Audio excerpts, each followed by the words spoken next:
And if we could jump to the second slide. So can everyone see the slides? Yeah, come on.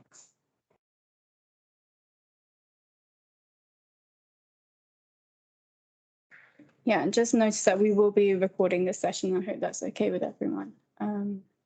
Just seeing if you can see them.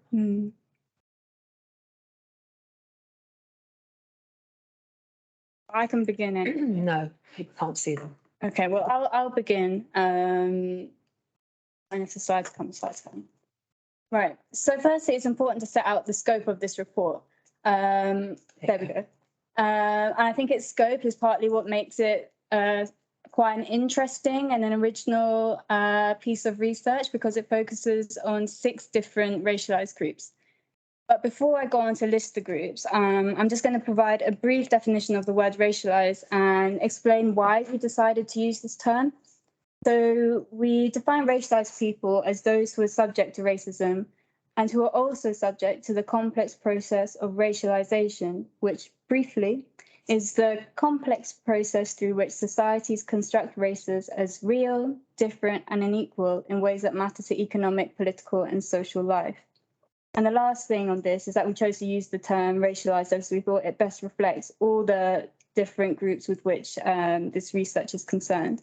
So on the slide there, you can see the 6 groups. We have, firstly, Black and mixed race people, Asian and mixed race people, Middle Eastern and mixed race people, white Gypsy and Irish traveller people, white Irish people, and people of Eastern European nationality. And just to explain the groupings a bit, so we chose to group, for example, mixed race Black people with Black people, owing to the way in which mixed race Black people are often racialized as Black in the criminal justice system and in society more widely. And lastly, the last group you can see, people of Eastern European nationality. We chose that name for that group because with the data provided to us by the MOJ, by the Ministry of Justice, the only way to identify people of Eastern European background was through observing the nationalities of foreign national prisoners. So I hope that makes more sense, and it's detailed in more depth in the full report. I'm now, if we can please move on to the next slide, Layla. I'm now going to move on and talk about the report methodology. So this report looks specifically at the 7-year period from the beginning of 2015 to the end of 2022. And we utilized 3 key methods to carry out this research, which together evidence the role of institutional racism in the prison estate. So method number 1, we detailed the circumstances of the deaths of 22 racialized people, and we also conducted an in-depth analysis of the key cross-cutting thematic issues across their deaths. Secondly, we carried out an analysis of never before published data that we obtained through filing Freedom of Information requests on deaths in prison to the Ministry of Justice. And thirdly, we conducted a review of all the post-death investigations related to the 22 deaths featured in the report to see whether any of the investigations addressed the potential role of racism or discrimination. If you could please go to the next slide. Before I go on to talk about our key findings, I want to detail the deaths of 2 people in prison. And I'll issue a content warning now because some of the detail is quite harrowing. So if perhaps you would not like to hear it at this moment, you can step away and you can read it in your own time. I'd also like to add that we are very glad to be joined at this webinar by some bereaved families. So please remember that when I speak about these deaths, the people that died were loved ones and the families are forever grieved. So first, we have Natasha Chin, who was a 39-year-old Black woman with a history of alcohol and drug dependencies, depression, and poor physical health. She was recalled to prison, and on arrival, she told staff that she felt unwell. The next morning, Natasha's condition deteriorated, and she started to vomit profusely. Healthcare staff failed to attend her call.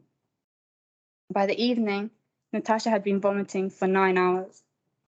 At 7 p.m., Natasha rang her cell bell, but the cell bell system was faulty, so no prison staff responded. Close to 10 p.m., a healthcare assistant looked into her cell and thought she was asleep. Less than 36 hours after entering prison, Natasha had died.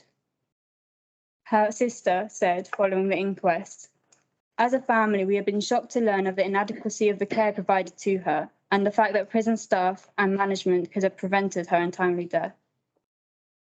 Then we also have Michael Netix, who you see there on the right, who was a 35-year-old man and a Polish national who was notified on the 7th December 2017, the morning he was due to be released, that he would remain detained pending possible deportation to Poland. Documents from the Home Office were only provided to him in English, and the immigration officer who was present in the prison that day did not speak to Michael, so his right to appeal was not explained. A few hours later, Michael jumped from a landing and consequently died due to a head injury. The inquest jury concluded that his death was the result of suicide, which was in part contributed to by the immigration deportation process. His parents said, "His death was a blow that shattered both our lives. To this day, we find it extremely difficult to cope with the absence of our beloved son from our lives and keep wondering about the circumstances of his death." Please go to the next slide. So yeah, we analysed the 22 deaths featured in the report and we found 7 distinct issues. These related to racial stereotyping. So this was predominantly an issue amongst Black and mixed race prisoners, whereby they were stereotyped as aggressive, which was often seen to justify disciplinary and inhumane treatment.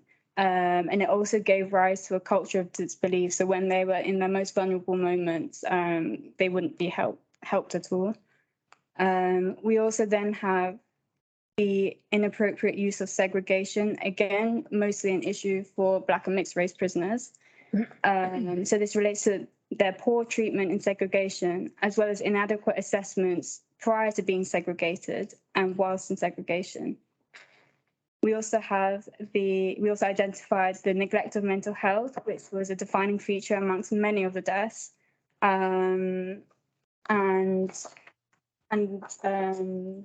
This related to the inadequate assessment and management of prisoners' mental health, and it's linked to suicide. Next, we have the neglect of physical health. Many of the deaths highlight a culture of disbelief, dismissal, and inaction regarding the physical health of prisoners, even when prisoners, their families, and prison staff raised concerns.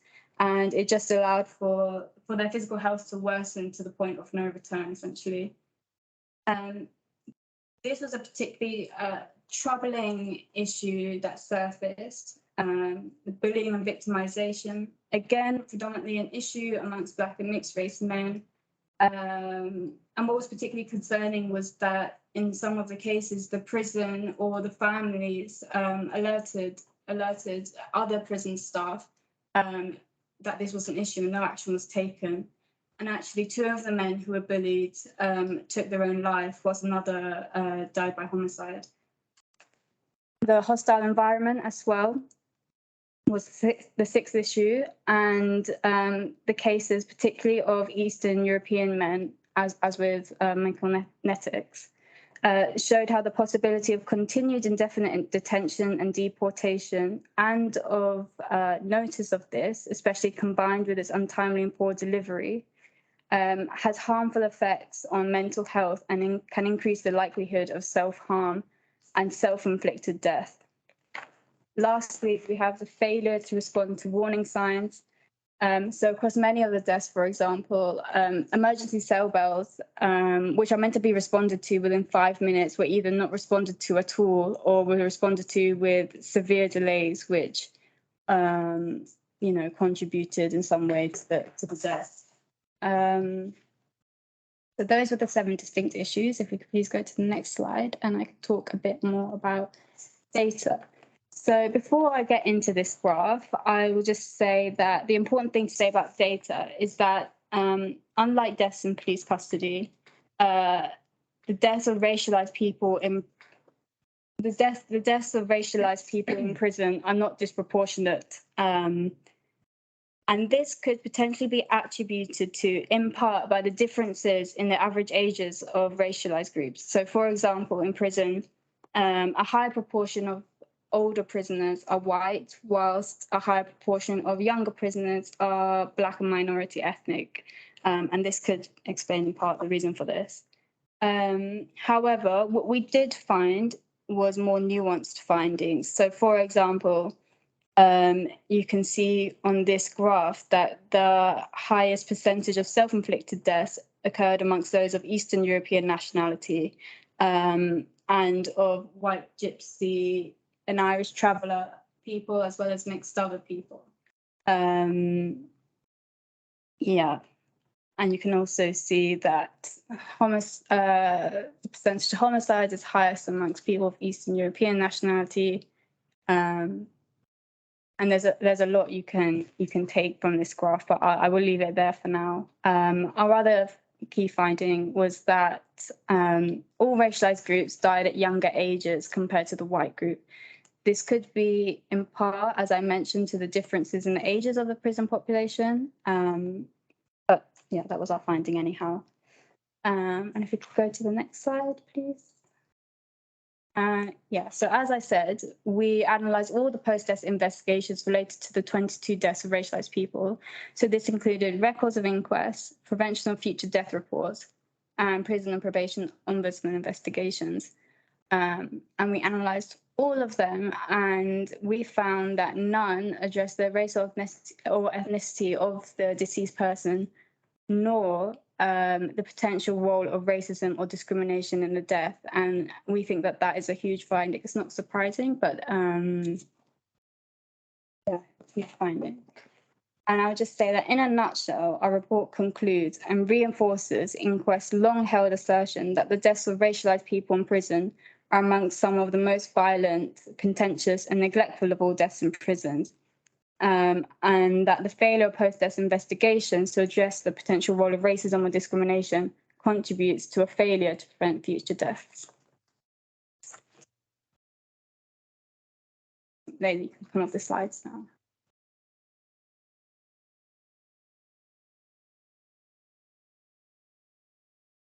Thank you, Jessica. That was really illuminating and also concerning as well. There's something about the timelines where we often tend to look backwards and often forget that deaths in prisons and within that shrouded place, it's a contemporary issue and something that still continues to today.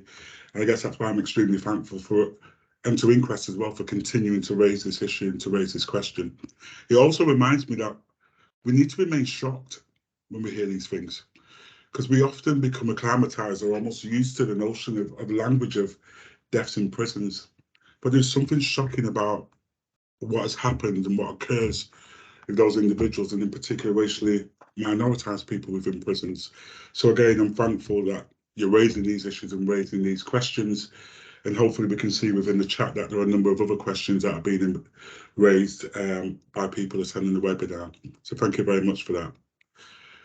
What I'm going to do in this moment is particularly minded to hear the views of Donna and some of her reflections on the key findings that are emerging from the report.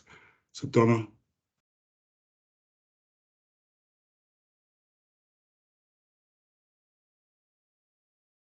Donna in the room. Still on mute.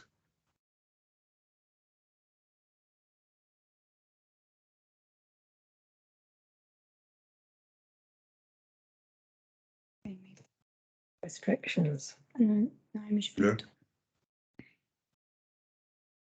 Okay, let's see if we can begin to work some of that through. I should Donna, be all right. Yeah, are you in now, Donna?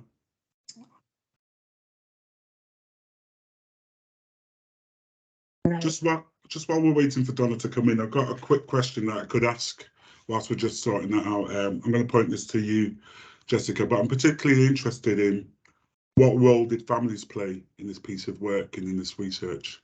It's a question that's been presented to us. It's a really good question. Oh, We've had Donna now. Maybe we should leave that to the end. We can come back. Yeah. We can address Okay, that. we've now got Donna. Thank you very much. Cheers. Thanks very much, No Patrick. problem. You're welcome. I'll just do a very brief introduction. My name's Donna Mooney. I am the sister of Tommy Nicol. He was serving an IPP sentence, which I won't go into the detail, but it's basically a sentence that was abolished, but not retrospectively. And so I now campaign for change around that. He took his own life 7 years ago, essentially because of this sentence. However, his treatment was horrendous, leading up to his death. And it's been quite interesting seeing this report, really, because I think as somebody said earlier, you go through this stuff and you kind of get desensitized to it and you think it's almost normal.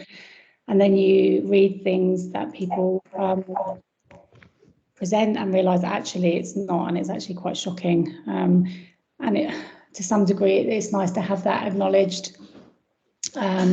So kind of just thinking about the report and the experience that my brother went through, I think all of the aspects that are highlighted in there, he experienced, the thematic concerns that were raised in the report, his segregation for long periods of time, months, with no mental health support. He was of Middle Eastern and mixed heritage. He converted to Islam while he was in prison. And so there was definitely aspects of racial stereotyping. Following his death, we were given his Quran and his mat that he was, his prayer mat that was mouldy and very wet because of how it had been kept. And, you know, we heard statements from people, other prisoners, following his death about the kind of comments that were being made to him by staff in the prison based on his heritage and his religion, and goading him, in fact, to do what he essentially did. So that kind of also fits into that bullying and victimization. And I think, you know, he coped. Again, you look at the aspects of neglect and physical health. He coped at those kind of more extreme times by, you know, lack of self-care and hurting himself, and he wasn't given the right support for that. There was a complete neglect of his mental health. He was denied access to mental health support 3 times on the lead up to his death, because he was too dangerous. Yeah, and that includes even just looking at him and talking to him through a door. He was denied that. So I think kind of all of those thematic concerns are really, I mean, evident in what happened to Tommy. And I think, you know, it's really good, if you can use that word in these circumstances, good to see that those recommendations in that report around, you know, the treatment that people are given, because, you know, in my experience, and I know that I'm not alone in this, the treatment that my brother received was appalling. And I'm certain there's a huge element of that is linked to his race and the fact that his religion and his mental health. And I'm not surprised that the government aren't collecting this data, because it's very shocking and they want to hide this stuff. So, and it shouldn't be up to organisations having to put in freedom of information requests to get that information. It should be publicly available. I think for me, it's really important, the aspects of raising it in PPO reports, because it wasn't ever looked at in my brother's case, and it was never mentioned at his inquest. And I think every angle should be explored with any deaths in custody or any deaths anywhere. And, you know, especially when it's quite evident that certain aspects play into what happened to people. And I think on the back end of that kind of idea of this national oversight mechanism, I wholeheartedly agree with that. You have recommendation after recommendation from PPO reports, from, I mean, many other different organisations that absolutely never get implemented. And if they did, if it was an effective system as it stands, we wouldn't be sitting here today talking about the deaths that just continue to happen, increase. If it was an effective system, you know, those numbers would be dropping, and they're not. So, you know, I think, you know, that is extremely important. It almost seems farcical that there isn't that already happening when you've got this system in place. And I think just kind of ending on that of like the last recommendation about having transformative social change, you know, I think is key in stopping people ending up in prison. ahead of time. And I think, you know, many of us will know this when you look at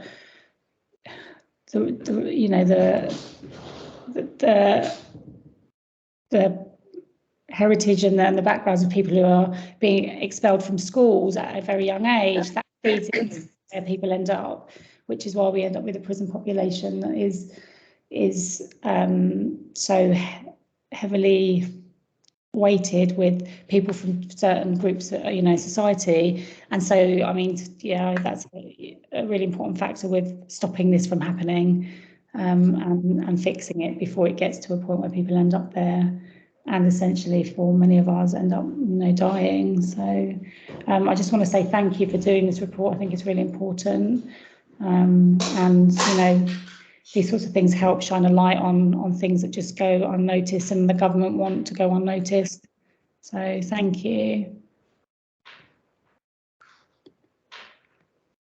Thank you, Donna. And just to take the opportunity to thank you for that strength and courage to be in this space and sharing with us as well. It's extremely important, and absolutely grateful to the work you've been doing and shining a light on this injustice. I guess I was also struck when you were speaking then around this, what for me feels like this notion of an institutional abandonment, how the institution itself neglects and does not respond to the needs of individuals. And that comes to the fore in hearing you speak to this, and sometimes which cannot be captured within the statistics and the figures. And again, the report speaks to those case studies and presents those, but really grateful for you taking that space out to demonstrate that abandonment for you and your family's experience. So thank you. I guess it's from there, and you just made reference as well, Donna, to the notion of this transformational change and how we can begin to affect some of that.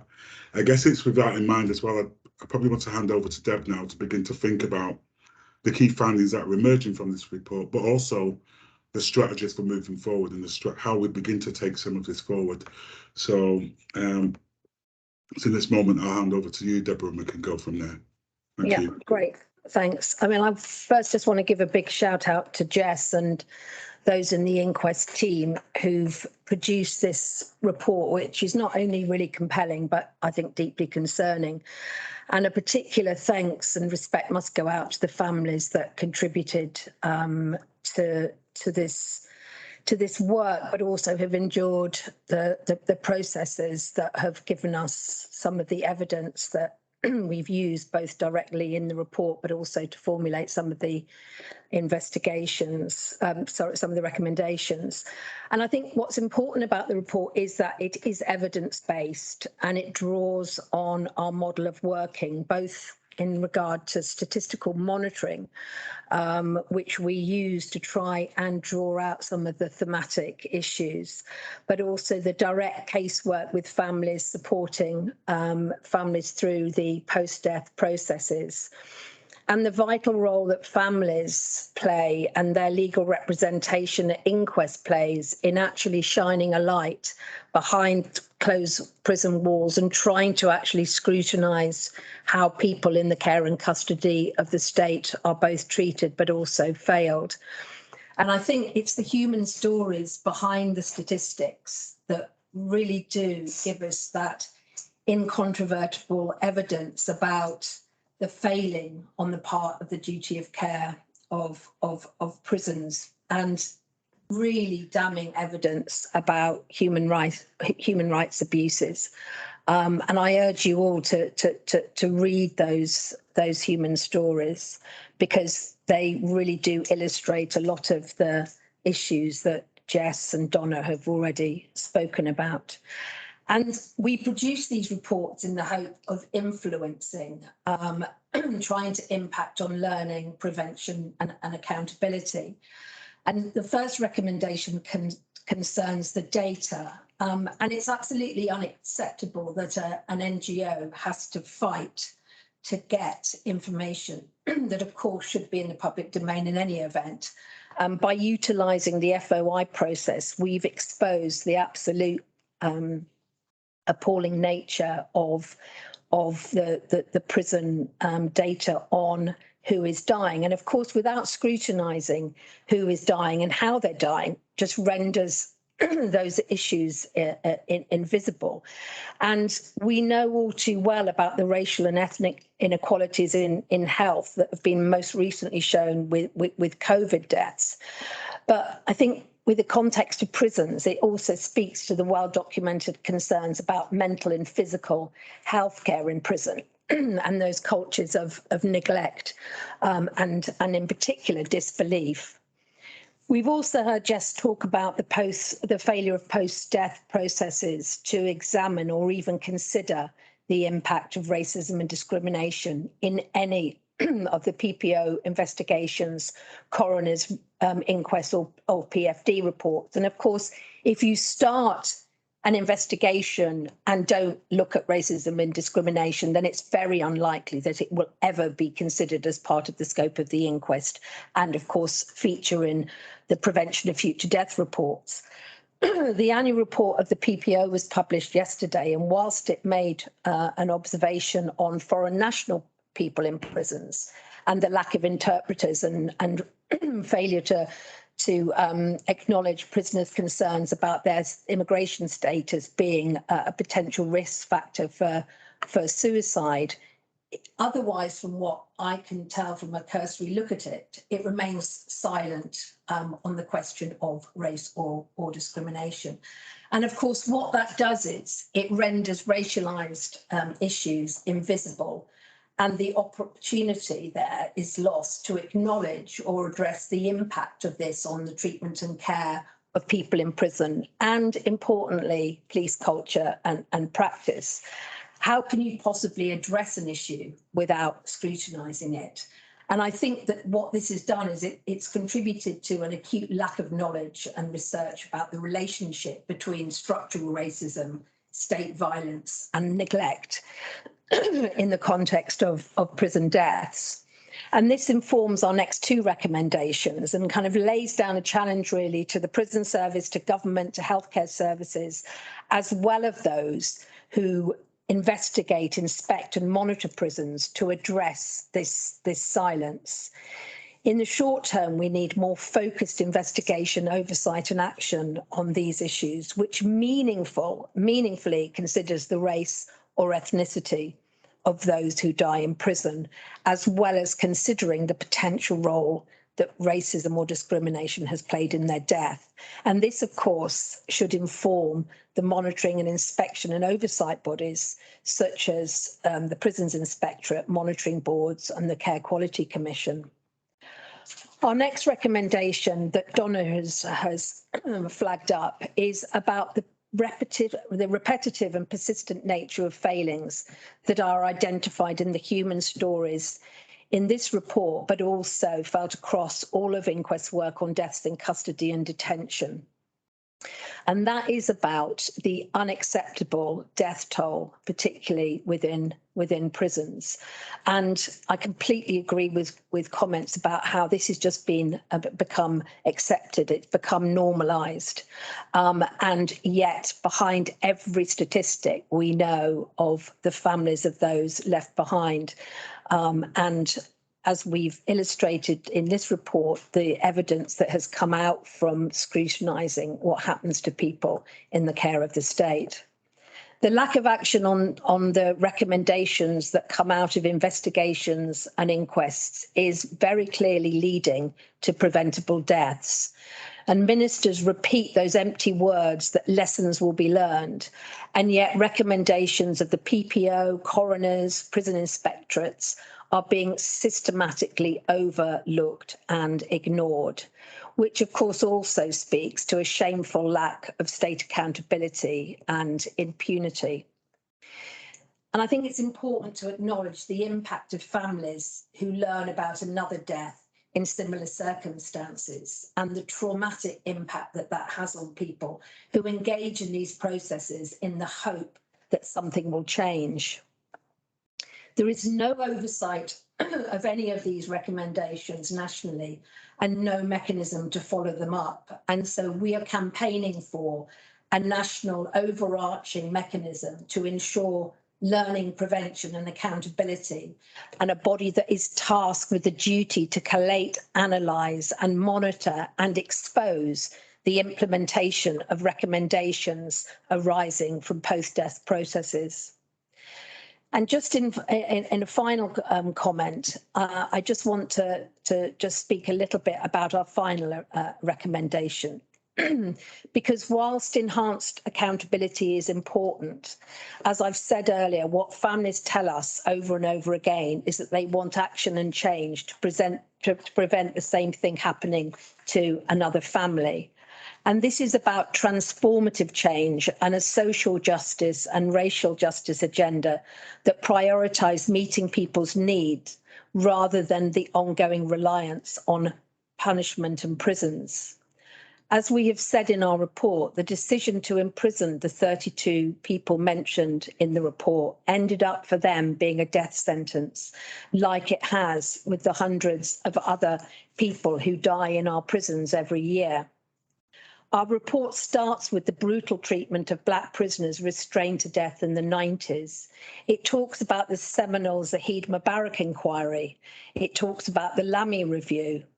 But what we've seen is the general inaction of advancing progress since then, and the broader aversion to addressing structural and institutional racism.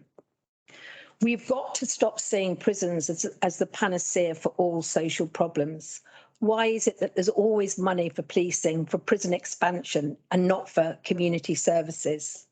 Current and previous governments have relied on prison expansion and harsher sentencing, more laws to address what are social issues around how we respond to social issues, public safety, addictions, mental ill health, underpinned by poverty and inequality. Austerity measures, the current economic crisis, the decimation of frontline health and welfare services, school exclusions, benefit cuts, among others, will further entrench inequalities, most sharply felt across the intersections of race and ethnicity, gender, disability and class. Imprisonment is ineffective in reducing crime and instead perpetuates harm and violence, with racialised and marginalised groups worst affected. In order to end the heightened criminalisation, intensified policing, disproportionate imprisonment and deaths of racialised people in prison, we must halt prison building and decrease investment in the criminal justice system more broadly and redirect resources to welfare, health, housing, education and social care. And I hope very much that we can use this report as a campaigning tool to try and effect the change that's so desperately needed. Thanks, Patrick.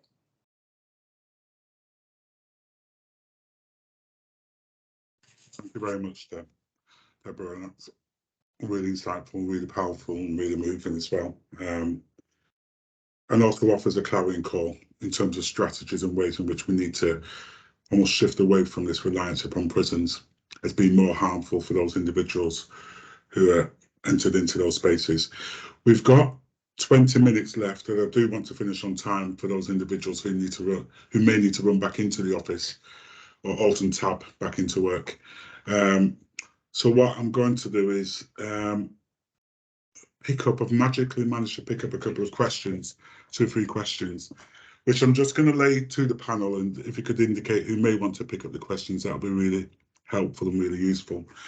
But the first one, and I'm going to move towards Louise, who posted a question earlier, and the question is interesting. Just to contextualise some of the questions, there seems to be an overlap, and people are interested in the intersections alongside the race and ethnicity of individuals whose details are captured within the report. So what we're hearing are individuals are asking questions around the extent to which institutional disableism, for example, arose in the analysis and the case studies that you explored.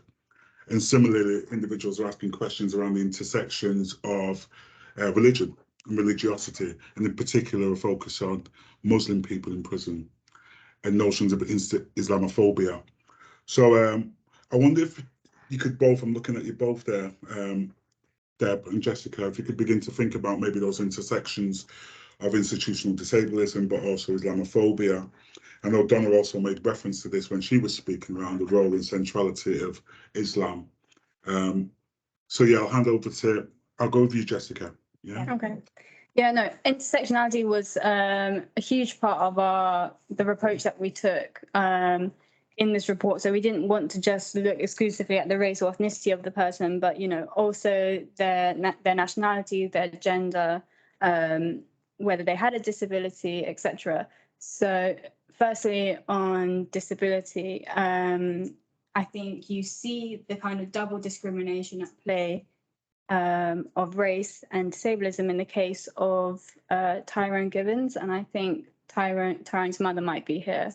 So thank you for joining us if you are here today. And if you don't mind me saying a little bit about the case, so Tyrone was a mixed race black man who was deaf, and he arrived at prison without his hearing aids, and his family continually reported this to the prison, that he was even more vulnerable without this, but the prison didn't accommodate his disability nor search for his hearing aids.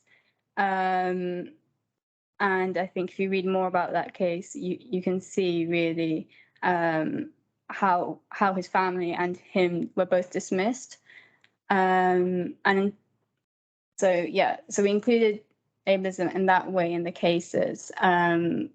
But in terms of talking about institutional ableism, I don't think we can comment, because it wasn't the center of our report. And we didn't, there aren't enough cases to come to that conclusion, but we can definitely see discrimination at play. Shall I go on to the Islamophobia? Yeah. Okay.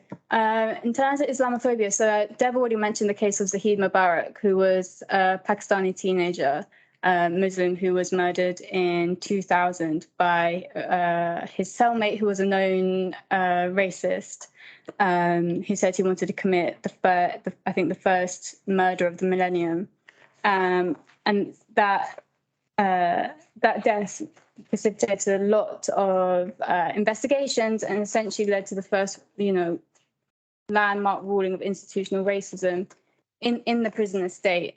And I think what is also really interesting about that case is that the family campaigned for institutional religious intolerance to be recognised within the prison estate as well. And we could definitely see that in some of the current cases as well. I think we also have the case of Jamal Hussein, who's Black and Muslim, and was bullied quite significantly in prison. And despite his family and solicitor making the prison aware of that, no action was taken. Yeah. I mean, there's some observations. I know it's the key is on the call, and he's made an important point about calling out Islamophobia, particularly because in places like London, where 27% of prisoners are from a faith background, so it's an important issue.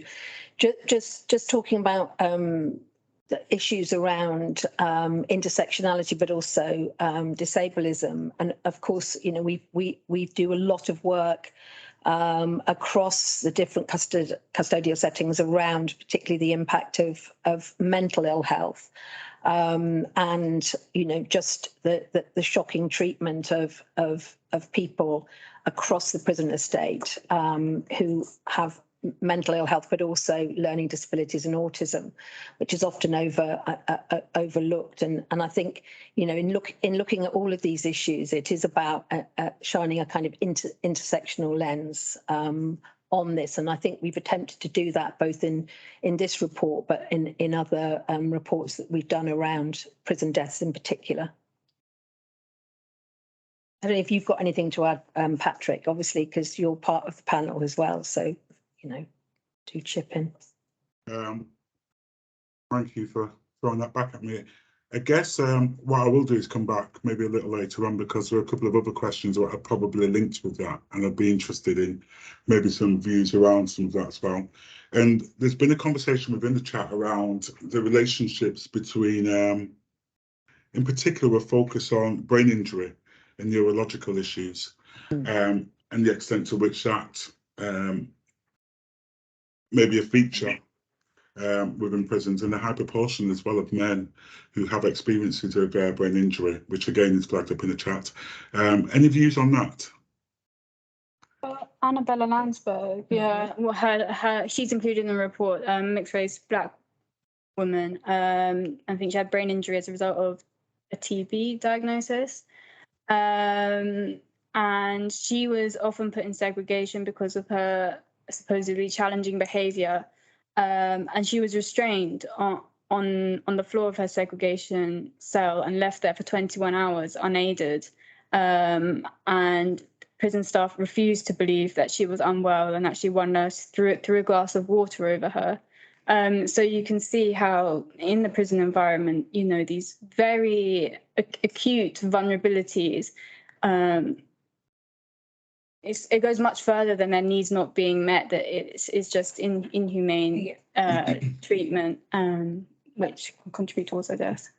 I also think, I mean, perhaps in relation to the other question as well about these cultures of disbelief and kind of systemic bullying and disregard, particularly when we're looking at kind of, you know, intersectional issues, because, you know, the way in which, you know, obviously deaths are at the sharp end of just that broader evidence about the treatment of people in prisons. And I just want to kind of just acknowledge one thing, and I think Lubia from Prisoners Advice Service is on the call, and she talked about prisoners' strength and the high tolerance to live in the prison conditions that they do, which is something I completely concur with. And indeed, you know, in many of the cases that we work on, it's often prisoners who've provided the humanity to other prisoners, or have been the ones who've tried to you know, get attention to people who are very clearly either mentally or physically unwell.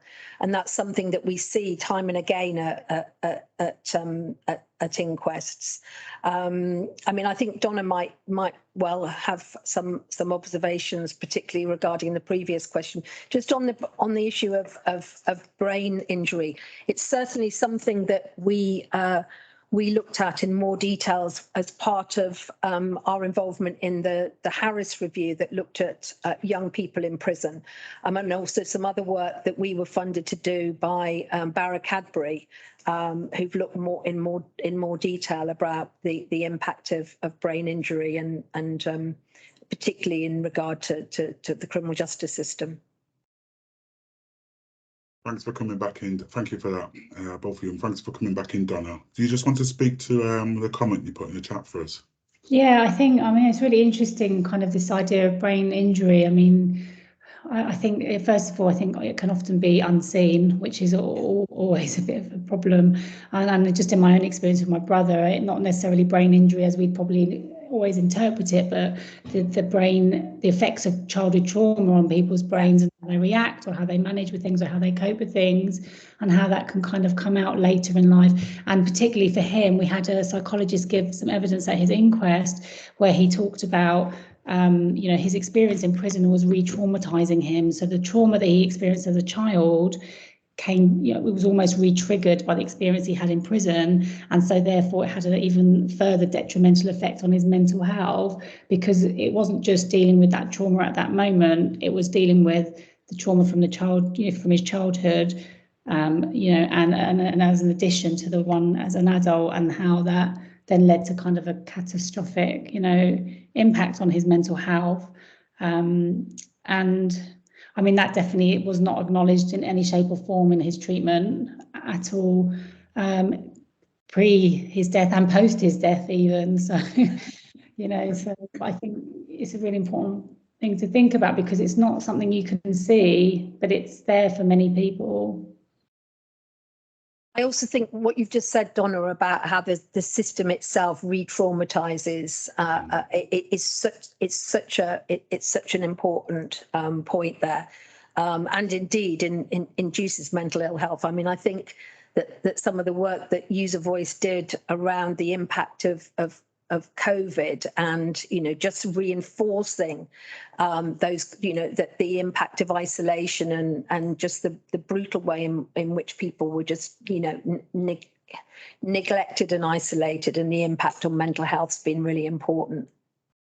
Can I just add one comment on top of that? And I think this is an institutional issue, I think, and how that's perceived. You know, someone behaves in a particular way based on, you know, their mental health issues, and they're punished. And that was definitely what happened to my brother. He was told to behave himself and put in an unfurnished cell. I mean, he was in the middle of having a psychotic episode, and that's what happened to him. So it's no wonder he is where he is.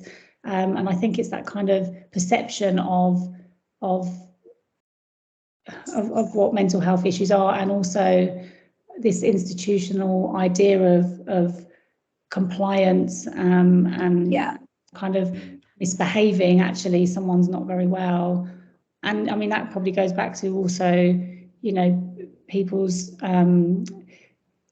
maybe ethnicity or experiences. You may behave a particular way based on how you've been brought up, and if that's not perceived in the same way in prison, then you're punished even further for that.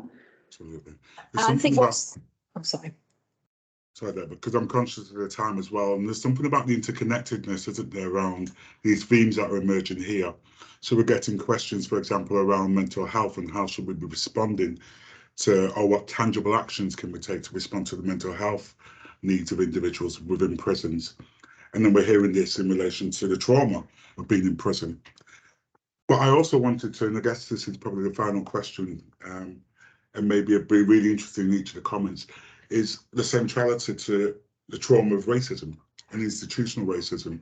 And as I said at the outset, I was really interested and moved by the fact that we're recentering the question of racism and systemic and institutional racism. And I wonder to what extent we can better reframe the ways in which we discuss this. So rather than homing in on the mental health or the trauma, and forgive me if this is out of turn, but how do we begin to understand that through the lens of institutional racism and systemic racism as it operates within prisons and the wider criminal justice system? I'm looking at you first, Jessica. Is that okay? Yeah, definitely. So I think what's important to say is that a lot of the individuals featured in this report, their first point of contact with the criminal justice system is often not with the prison. And we see that with the case of Sarah Reid, for example. Very sad story, who she lost her baby daughter. And that's when her mental health really declined. And after that, she was brutally assaulted by a police officer. After which I don't think her mental health really recovered. And then she came into the prison system and became traumatized by the treatment that she received there. And I should say that sorry, I forgot to say at the beginning, but she was a Black woman, and her mental ill health, like Donna was saying, was not taken seriously, but instead she was punished for that and had disciplinary measures, so she couldn't see her family for weeks. So she was in a really bad place before she died. And I think that really exemplifies the institutional racism within the police force, within the prison system, and structural racism in wider society, or coalesce in that case, really. And that's when we can start to talk about racial trauma. Yeah. Okay. And in a couple of minutes, Deborah, do you want to add to that? I mean, I suppose just to talk about, I mean, mental health, I think, has been flagged up in a few questions, and you know, the criminalisation of mental health, I think, is an issue that we need to address. But I mean, I think one of the most depressing things I found about this research that Jess did was we start the report looking back at some of the work we've done around deaths of Black and racialised prisoners, and the really brutal deaths we're talking about there, particularly following the use of dangerous restraint, and people who are in mental health crisis being effectively restrained to death in prisons. And there's a strong quote in the report from one of the families who talks about the fact that, in her view, it just showed to her that you know, Black lives don't matter, and this was in a death that happened in the early 90s. I'm just going to quickly read it out. You know, it said, if it was discovered that an animal had died in the barbaric way in which my brother has, there would be a public outcry. Somebody would be held responsible and no doubt punished. The message I get from the authorities is that Black lives don't matter. And this followed the very brutal death of a man called Dennis Stevens. And I think what was really, you know, I think deeply depressing for us is to just see how little has actually changed, and if anything, because of the, you know, massive increase in prison numbers, indeed the issues have got worse. So, which is why I think, you know, we argue very much that we've got to look at alternatives, and that starts with making sure that we have services in the community. And if we're looking at issues around mental health, then absolutely, you know, that we should be putting all the money that we pump into criminal justice system into those services, and in particular addressing issues around, you know, culturally specific mental health services. Because there are, as we know, there are issues around, you know, how the coercive response that Black people in particular receive at the hands of those services. And you know, I think Donna's point is absolutely right. We see it across the criminal justice system, or the way in which mental ill health is dealt with, and people's distress coming out in these case studies in this report dealt with as a discipline and control problem, one that's worthy of punishment, segregation, you know, isolation, rather than proper, meaningful therapeutic care and support, which of course should be delivered not in the prisons but outside. Thank you. What I want to do, and if allowed, I just want to bring this webinar to a close. It's been really valuable and really illuminating, the conversations, the responses to the questions, and also thank you to the webinar and the room for posing those questions. I guess for me, there's something really valuable about the way in which the report, again, and this is consistent in the work of INQUEST, begins to rehumanise those individuals who are in prison, who have lost their lives. The reality that says that they would become constructed as having mental health concerns or a range of other problems. And it's important that we begin to resurface that this is a feature of discriminations and racisms which take place within the prisons. And by rehumanising, we can begin to see that, in essence, these are the features, the mechanisms, the policies and the practices of the institutions that are bearing down and eventuating in the deaths of individuals. So again, it's just echoing that thanks to INQUEST, and for disrupting that silence as well, which is often a feature of the prison because it remains behind those walls. And I guess it's also about just ensuring that individuals are keeping in touch with INQUEST, supporting campaigns and supporting strategies and movements forward to again to begin to disrupt and alleviate the harms of imprisonment, but also in support of bereaved families who responded to those concerns and challenges. I've got 13:30. I'm going to leave it there. I want to thank you all for being in the space with us. Thank you for engaging. I also want to thank the panelists, but in particular, I want to thank Donna for those really valuable contributions and the work you continue to do. And what I'd like to do is now bring this to a close. Thank you very much. Thank you. Thank you, Patrick, for